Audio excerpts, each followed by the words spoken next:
Okay, let's dive into the incredible story of how a company that literally invented a new category of robot for our homes just completely fell apart. But this is way bigger than just a vacuum cleaner. It's a story that shows us a massive power shift that's happening in the tech world right now.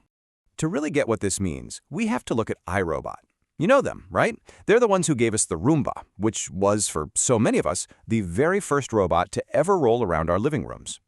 So, late 2025 rolls around, and this headline drops. iRobot is filing for bankruptcy. A lot of people were shocked, but the real story here isn't just that they collapsed, it's how it all went down. And you see, that's what tells us so much about technology, about brutal competition, and about these hidden forces that are shaping our economy. So how in the world does the pioneer of an entire industry end up in this position? Well, let's start with what this bankruptcy filing actually means for the company. First things first, iRobot isn't just disappearing overnight. They filed for what's called Chapter 11. You can think of it like a form of corporate rehab. It gives the business a chance to keep the lights on, still sell Roombas, keep the app running, while it gets its finances sorted out. All right, so the big question is, how does a market leader like iRobot fall so far, so fast? Well, it turns out it wasn't just one thing. It was this perfect storm of powerful forces all hitting the company at the exact same time. This timeline right here, it really tells the story. Back in 2022, it looked like iRobot had its golden ticket, a massive $1.4 billion acquisition by Amazon. But then, regulators stepped in. They blocked the deal over concerns about competition and, really importantly, data privacy. With that, iRobot's entire strategy just crumbled. It was a classic case of governments getting much tougher on big tech. So with that Amazon deal totally dead in the water, iRobot was suddenly left wide open, facing these four huge problems. They had cheaper, sometimes more advanced competition flooding the market, they were paying high tariffs on their parts, and they were just drowning in debt. It was a total squeeze from every single direction.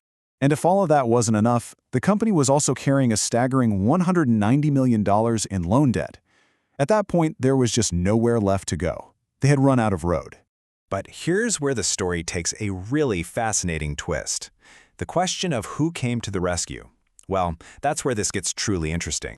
So right at the same time the bankruptcy news hit, a buyer emerged. It was a Chinese company called PICEA Robotics, and they agreed to acquire iRobot and keep the business alive.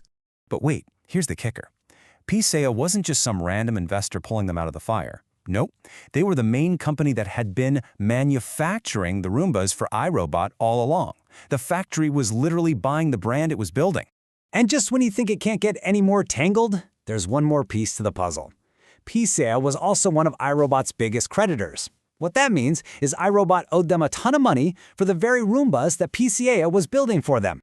So here's the genius move they pulled off. It's called a debt-for-equity swap.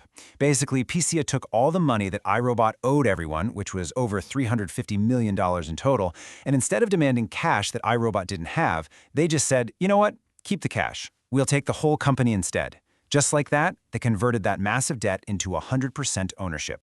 Now think about this. This one single move didn't just save iRobot. It fundamentally redrew the entire global map for robot vacuums. A new powerhouse was just created. I mean, if you just look at the market right before this all went down, the writing was already on the wall. The top 4 global brands, Roborock, Ecovox, Dreamy, and Xiaomi, were all Chinese companies. iRobot, the American company that started it all, had already seen its market share shrink all the way down to single digits. And now, with iRobot being bought by PICEA, boom, the transformation is complete. The 5 most dominant brands in the entire industry are now all owned by Chinese capital. The market has fundamentally shifted. So, what's the big takeaway here? I mean, why does the fall of this American icon and the rise of this new market structure matter so much? Because it's about a whole lot more than just vacuums. This one story teaches us so much about how the modern economy actually works. It shows that being the first one to invent something isn't always enough. It shows that the company making the product can eventually end up buying the company that designed it. And maybe most importantly, it shows that for smart devices in our homes, government rules about our data can be just as powerful as any market force. The forces that totally reshaped the world of robot vacuums, we're talking manufacturing power, brutal price wars, and government regulation. Those same forces are at play in so many other huge industries. It really leaves us with one final crucial question to think about. Where are we going to see this exact same story play out next?